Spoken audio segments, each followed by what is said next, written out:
Hola a todos, hoy estamos con la doctora Elvira Herrería, que vamos a estar hablando sobre el TDAH y la adicción, cómo afecta tanto en infancia, adolescencia y en la etapa adulta.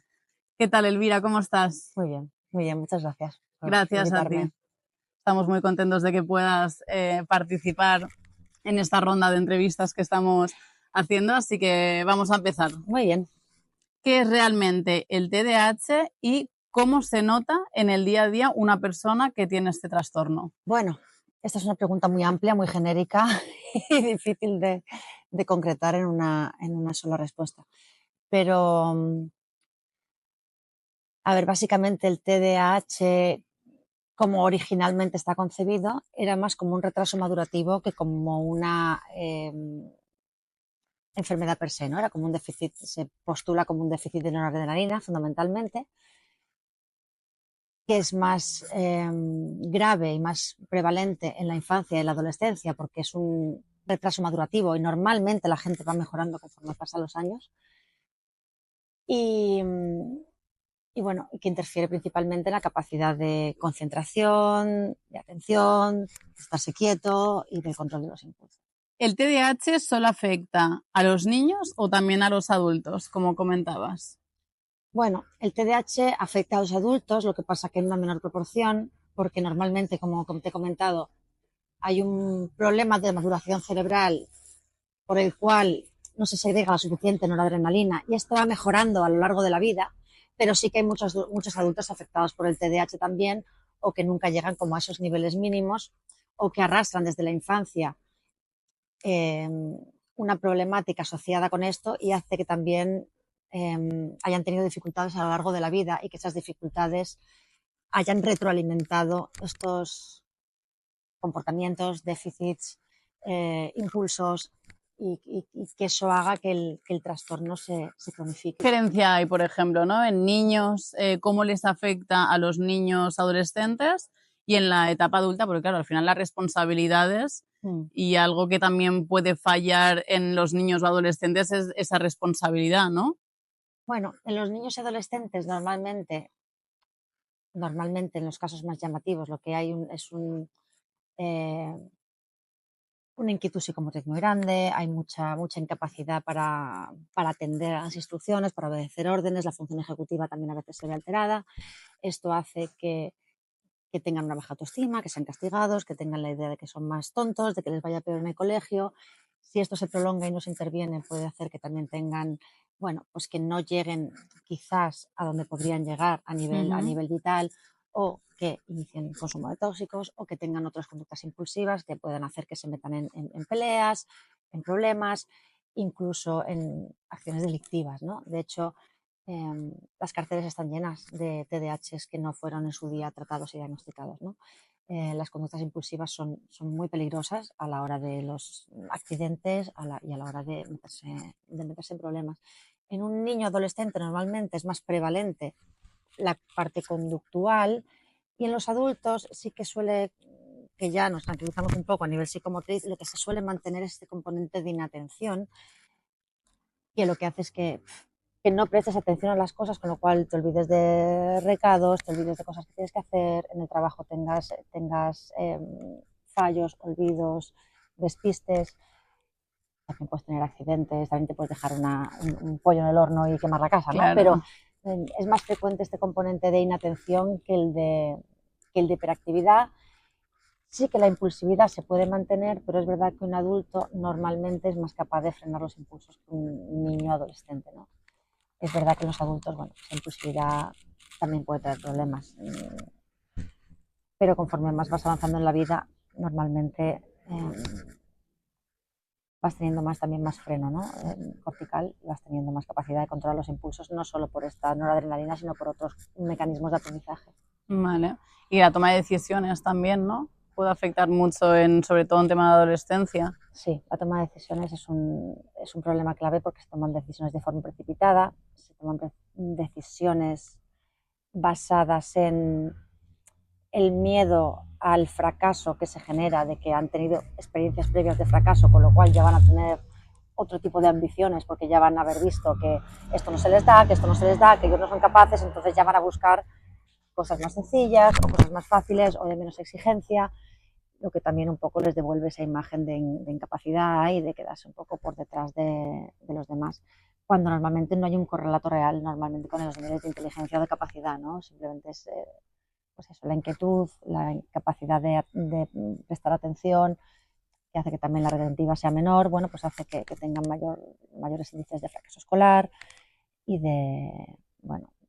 Y todo eso obviamente afecta, ¿no? Que lo iremos hablando más adelante, pero el tema de autoestima también mucho. Está muy, muy relacionado. ¿Qué síntomas suelen pasarse por alto en adultos con TDAH? Bueno, en los adultos con TDAH hoy en día es complicado porque creo que es un poco al revés, que estamos todos muy condicionados por las redes sociales y por las modas y parece que todo el mundo es TDAH y todo el mundo ya se olvida un calcetín en la lavadora y parece que es TDAH, ¿no? Yo sí que creo que puede pasarse por alto, por ejemplo, no permanecer mucho tiempo con una pareja, podría ser un síntoma, o no mantener un trabajo, ¿no? Y ser constantemente ir cambiando o ser despedido muchas veces, o incluso en gente joven, ¿no? Cambiar de carrera. Puedes equivocarte de carrera una vez, pero hay gente como que no acaba de terminar nunca nada. Eso sí que podría ser una cosa bastante llamativa y que se puede pasar por alto, ¿no? Porque todo el mundo tiene derecho a cambiar de pareja, pues este ya no te gusta, o de trabajo. Pero sí que es verdad que una persona que ha cambiado de trabajo muchas veces o que no cumplen los requisitos mínimos o que no superan los periodos de prueba, esto podría ser un signo indirecto. La búsqueda constante de cambio, sí, ¿no? La búsqueda constante o incluso que te despidan. Claro. Que te despidan porque no acabas de cumplir los requisitos, porque que no puede pensar, bueno, es que no se me daba o que el jefe era un imbécil, ¿no? Pero si tú sistemáticamente te despiden pronto o te vas tú, eso puede ser una voy a decir red flag, pero bueno, sí, todo el mundo lo entiende ya, una alerta roja, ¿no? Sí. De que puede estar pasando algo. ¿Por qué a veces una persona con TDAH siente que va a 1000, pero por otro lado hay personas que sienten que no arrancan, que no tiran, que van a 0, ¿no? Unas a 1000 y otras a 0. Bueno, yo creo que es que a veces van tan a 1000 que hacen 0. Que el ir a 1000 pasa dentro de su cabeza y que no consiguen poner nada en práctica. No creo que sean dos cosas diferentes, creo que quizás... Misma persona en diferentes momentos, Misma ¿no? persona en diferentes momentos puede ir a sentir que va a 1000 o sentir que va a 0 y normalmente tiene que ver con el exceso de inputs a nivel mental que muchas veces no son capaces de traducirse en acciones físicas, ¿no? Tú puedes tener un impulso de voy a hacer esto, voy a hacer esto, voy a hacer esto, y en 5 cosas que tienes voy a hacer, al final no haces ninguna porque tú mismo te atascas en el tengo que y te vas tú mismo distrayendo de lo que te has propuesto que ibas a hacer y luego además no te dan ganas como de hacerlo, entonces buscas otra cosa y pasa lo mismo y a lo mejor ha acabado el día y no has llegado a hacer nada en absoluto y a lo mejor te has quedado tirado en el sofá solo funcionando a nivel interior, pero nunca has estado en el sofá sin pensar en nada. La cabeza va a 1000 siempre. La famosa palabra de procrastinar, ¿no? Que también está muy, muy de moda. También está muy de moda y también hay que ponerle a eso un poco un warning, ¿no? Porque todos los seres humanos a veces tenemos energía para hacer cosas y a veces no. Y todos a veces procrastinamos y igual que a veces nos aburrimos o igual que a veces cambiamos de pareja. Entonces, cosas normales tampoco hay que psiquiatrizarlas y no podemos ser productivos el 100% del tiempo. Y parece que vivimos en una sociedad que si no estás produciendo todo el tiempo. No, es que yo creo que me gustaría hacer todas estas cosas y es que veo que no llego. Bueno, es que a lo mejor no hay que llegar. Claro. Entonces hay que distinguir muy bien entre lo que es normal y lo que es patológico. Tampoco tener rasgos o tener momentos de inatención quiere decir que tengas un trastorno, ni tampoco, bueno, todos nos distraemos, todos procrastinamos, todos a veces vamos a 1000 por hora, todos a veces dejamos cosas a la mitad porque no nos da tiempo a acabarlas o porque no tenemos más ganas de seguir. Y hay que tener mucho cuidado con la popularidad que está adquiriendo porque realmente hay una avalancha de consultas. Totalmente. Y la mayor parte de veces, de casos, pues no cumplen criterios diagnósticos y en cambio la persona ya se ha autodiagnosticado y casi que vienen con esa idea en la cabeza. Pero bueno, esto ya es otro tema. Y que muchas veces también pueden llegar a consulta con la ansiedad en la boca, ¿no? Pero igual también se puede camuflar o se puede se puede confundir, ¿no? Un diagnóstico de ansiedad y de TDAH. Sí, se puede confundir, a veces comparten muchos síntomas. Muchas personas con ansiedad se autodiagnostican de TDAH. También es verdad que existe la comorbilidad. Puedes tener TDAH y puedes tener ansiedad. Claro. De hecho, creo que hay un 40% de las estadísticas de comorbilidad entre ansiedad y TDAH. Es decir, no es incompatible. Pero es verdad que muchas personas que vienen convencidos del diagnóstico de TDAH presentan claros síntomas de ansiedad y con mucho trabajo y psicoeducación les consigues hacer entender que lo que les pasa es lo otro, les tratas la ansiedad y mejora mucho también la atención, porque la ansiedad te estropea mucho la atención también. Luego además también hay muchos componentes de estilo de vida que nos están haciendo a todos más inatentos. Esto también es otro tema para hablar largo y tendido. Sí, sí, desde luego. Sí. ¿Qué hace la medicación en el cerebro con alguien de TDAH? Ok.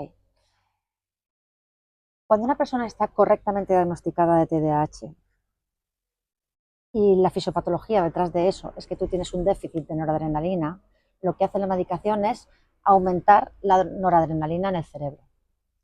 Curiosamente, esta noradrenalina lo que hace es que tú puedas estar más concentrado, más motivado y más atento. Y esto es un efecto paradójico porque realmente la noradrenalina se consigue con medicación estimulante. Tú estimulas el cerebro para que segregue esa sustancia que paradójicamente te hace estar más quieto y más tranquilo.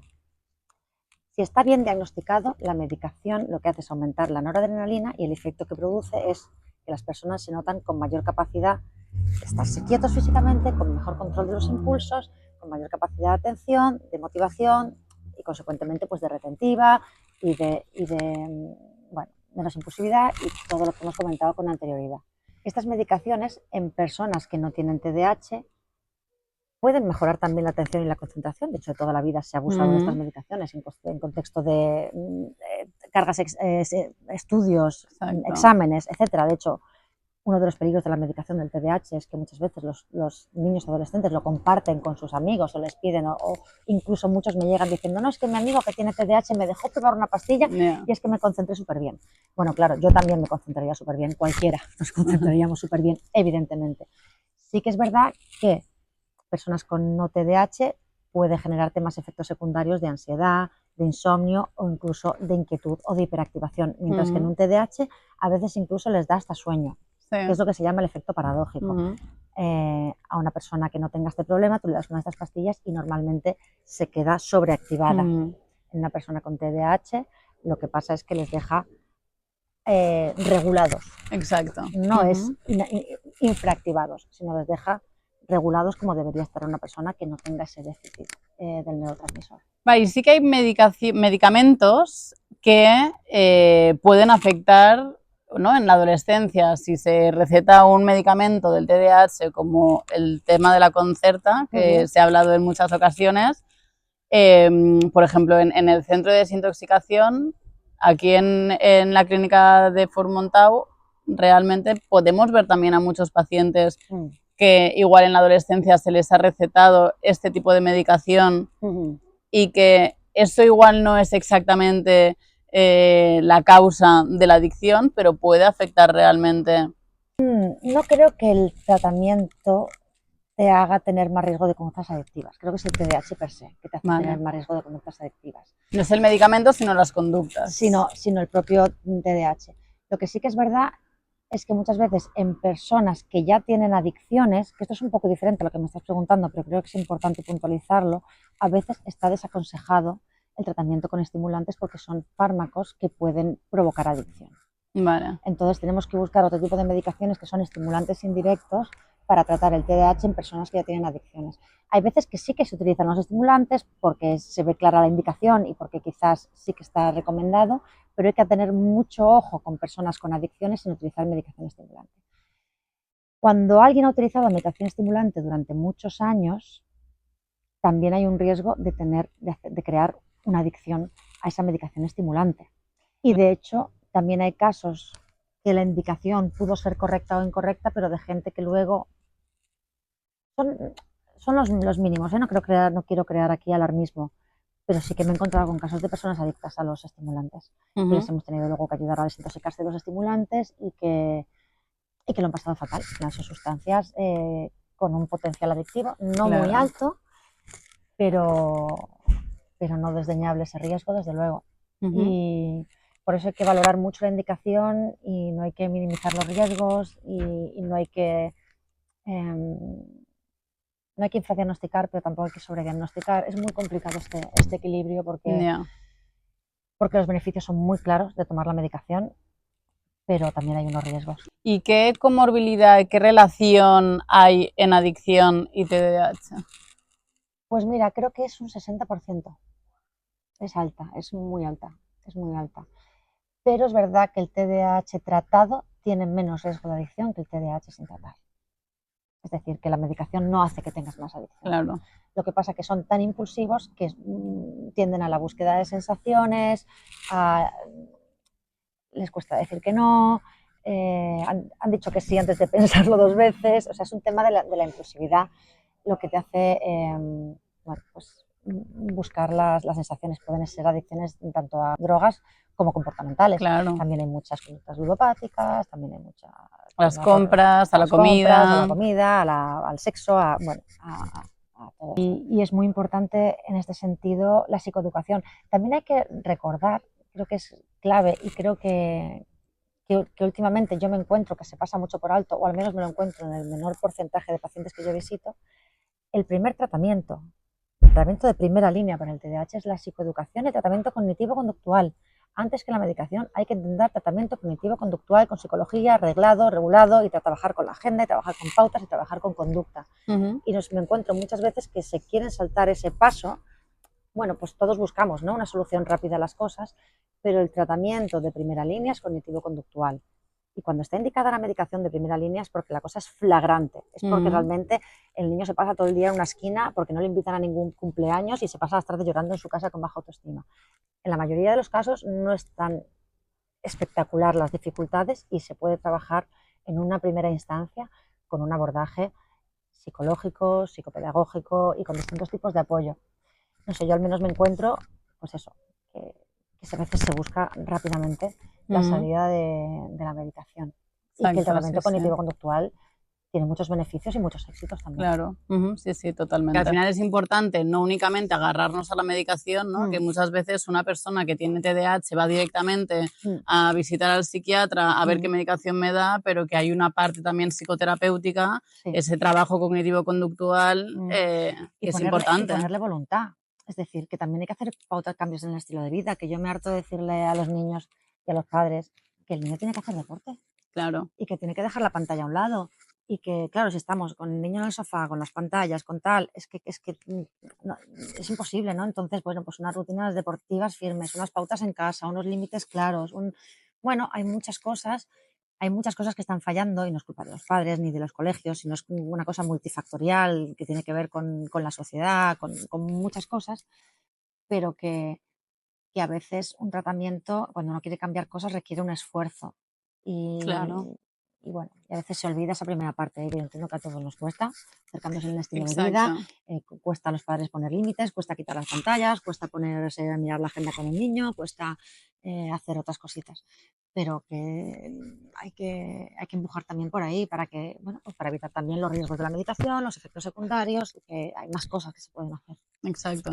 Y que muchas veces también en casa, ¿no? Los familiares de una persona con TDAH también es muy difícil para ellos a veces poder convivir con una persona, con un adolescente que está entrando a lo mejor en la etapa adulta, que no acaba de entender que si tú le dices una cosa que se pueda olvidar en el momento. Sí. ¿No? Y exigir también ese esfuerzo por los estudios o exigir también de alguna manera ese orden y esa concentración que para la persona con ese problema, con este trastorno, no lo hace expresamente, ¿no? Que a veces los familiares también piensan que lo hacen expresamente. Bueno, los familiares se vuelven locos y es verdad que cuando estás en según qué niveles, el tratamiento mejora muchas de las cosas. Pero es verdad que hay como escalones, grados y que tampoco es todo o nada. O sea, todas las enfermedades psiquiátricas son un poco un espectro, ¿no? Sí. Y hay una curva, ¿no? Y hay gente que tiene un poquito y hay gente que tiene mucho y todo hay niveles y grados y hay veces cosas que se mezclan con otras cosas y también se pueden mezclar rasgos de personalidad, también se pueden mezclar también falta de límites en ciertos momentos de la crianza, ¿no? Es decir, esto le puede pasar a cualquiera, ¿no? Tú vas recogiéndole todo a tu hijo detrás y de repente un día te enfadas porque no recoge la habitación y cuando llevas toda la vida haciéndolo tú y a lo Claro. mejor sin enseñar a hacer esas cosas, ¿eh? Que no lo digo con afán De culpabilizar. de culpabilizar ni de prejuzgar y tal, pero que es una cosa multifactorial y que es verdad que no es culpa del adolescente y que hay que entender que hay una parte de enfermedad, pero hay una parte de crianza, hay una parte social, hay una parte de estilo de vida, hay una parte de la tecnología, de cómo está ahora llevado la escolarización, que es absolutamente calamitoso de cara a la atención, porque trabajan con ordenadores en 20 pantallas diferentes, con plataformas completamente distintas, están en clase abriendo la computadora mientras que la profesora está diciendo otra cosa, que a la vez están viendo un vídeo por atrás y bueno, no ayuda el sistema de hoy en día, yo creo, Claro. Que no solo es una cosa, sino que hay que fijarnos y hay que hacer cambios un poco, sí, esto ya es un poco, en general. Ya fantasía, ¿no? Aquí Sí. nos ponemos un poco utópicos, pero que Sí, estamos sí. muy mal enfocados ahora mismo y bueno, y es verdad que hoy en día pues casi todo el mundo podríamos decir que tiene TDAH, ¿no? Porque no estamos centrados en una Sí, sí, tarea totalmente. nunca, nadie. Pero porque al final, hoy en día, tenemos demasiados estímulos. Claro. Entonces, los estímulos lo que hacen es distraernos y ya están diseñados estos estímulos para distraernos. Entonces, parece que todos tenemos algún rasgo, ¿no? También Claro. de TDAH. Sí, es muy difícil. ¿Y qué piensas del sobrediagnóstico? Bueno, esto un poco lo hemos comentado antes directamente. Creo que hay mucho de moda y de exceso de información y que se han viralizado vídeos donde dicen, no, es que si vas a la nevera y no sabes a lo que venías a coger, es que tienes TDAH. Cosas absolutamente normales. 5 signos para saber si tienes TDAH, ¿no? Y un señor así en TikTok. Bueno, creo que pues eso, se ha viralizado este trastorno y la gente ha confundido rasgos o La normalidad. características, ¿no? Con lo que es un diagnóstico. Al final el diagnóstico requiere una continuidad en el tiempo y una distorsión de la función normal de la persona y un deterioro en las capacidades y en su rendimiento, pues clínicamente significativo, llamativo, Claro. constante, que no corresponda a otras alteraciones, que no tenga que ver con un trastorno del estado de ánimo, que no tenga que ver, bueno, es decir, requiere de una valoración detallada. Creo que también la exploración neuropsicológica es muy importante, pero también creo que hay muchas cosas que la pueden artefactar y que también se le está dando demasiado peso.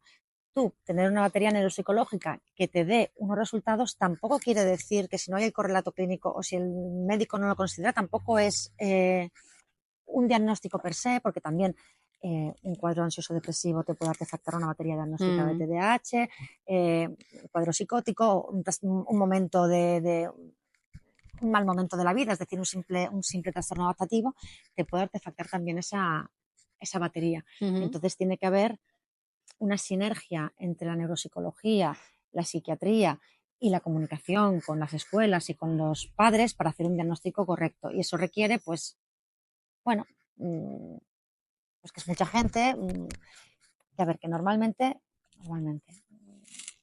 cuando ya un padre tiene una alarma de la escuela, ya está viendo que hay dificultades y se enfrasca a hacer este camino, es porque normalmente ya están viendo cosas que no es porque sí tampoco. No es porque sí tampoco.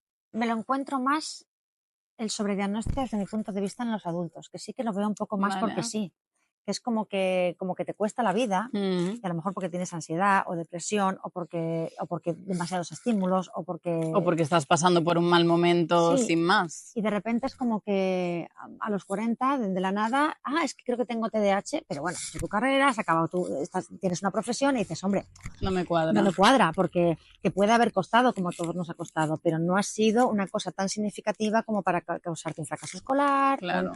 Entonces, esos pequeños rasgos, esas pequeñas dificultades, hoy en día se busca mucho la respuesta fácil y que a uno le solucionen con un tratamiento esa falta de motivación que a lo mejor tienes a nivel vital por muchas razones, ¿no? Porque tu trabajo te aburre o porque Claro, estás cansado o porque, bueno, porque estás hiperestimulado o infraestimulado y te gustaría mirando internet estar en Bali y no estar en tu casa. exacto. Pero sí que me encuentro Y más... que muchas veces también se puede utilizar como excusa. Sí. Que, por ejemplo, hemos tenido algún paciente que también lo utiliza, no es que como tengo TDAH, pues entonces tengo la excusa de que me es más fácil de alguna manera caer en el consumo Sí. o... Y luego también veo que es como más digno o como que se prefiere tener el TDAH, por ejemplo, que un trastorno de personalidad. Claro. Yo me lo encuentro mucho esto, ¿eh? En pacientes que yo observo unos rasgos de personalidad que ellos prefieren el TDAH y que es verdad que a lo mejor también comparten rasgos, ¿no? Sí. De impulsividad, de baja tolerancia a la frustración, de consumo de sustancias, pero ahí está el clínico, el que es capaz de distinguir el matiz entre una cosa y otra. Y a veces es difícil transmitírselo al paciente, Claro. bueno, porque no tienen la formación que tú tienes y es complicado transmitir esa información. También es verdad, y en esto tenemos todos los psiquiatras, yo creo que entonar un mea culpa de decir, bueno, a veces tú mismo puedes sobrediagnosticar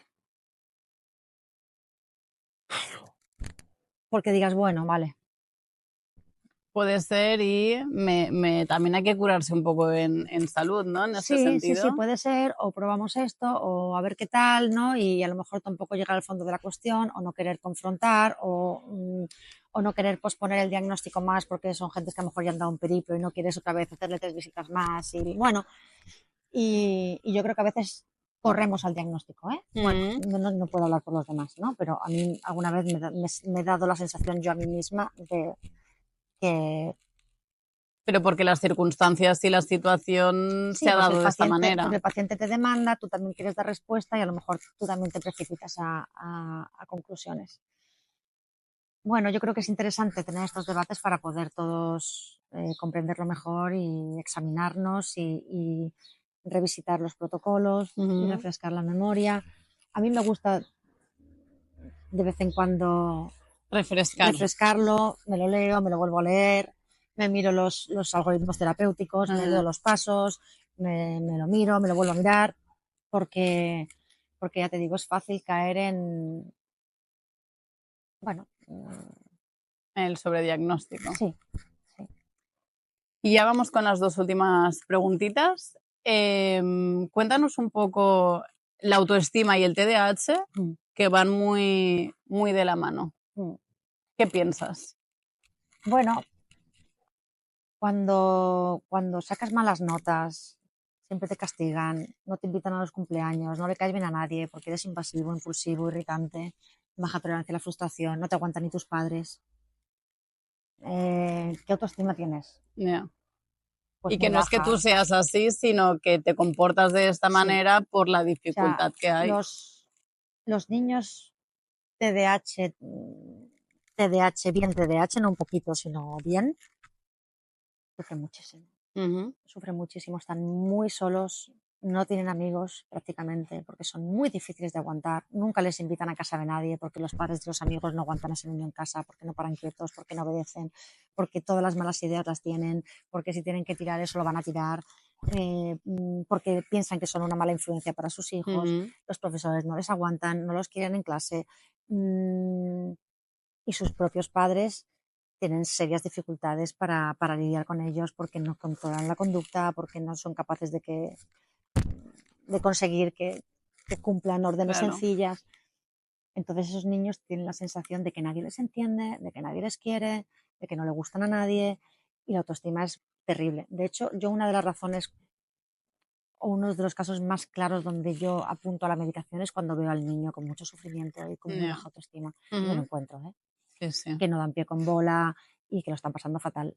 ¿Qué capacidades tienen? Sí. Pero claro, tienen esa limitación que por eso Y necesitan. se ve clarísimo, ¿eh? O sea, los casos así se ve clarísimo y además mejoran espectacularmente con el tratamiento y de repente vuelven a tener amigos y vuelven a... No, es como que Viven, empiezan a vivir. viven. Entonces, bueno, también hay que tener ojo a un niño con esa baja autoestima o que piense que es tonto o que piense que todo le sale mal. Bueno, si no habrá ahí algo. Eso también quizás incluso más en las niñas, que predomina más la inatención que la hiperactividad.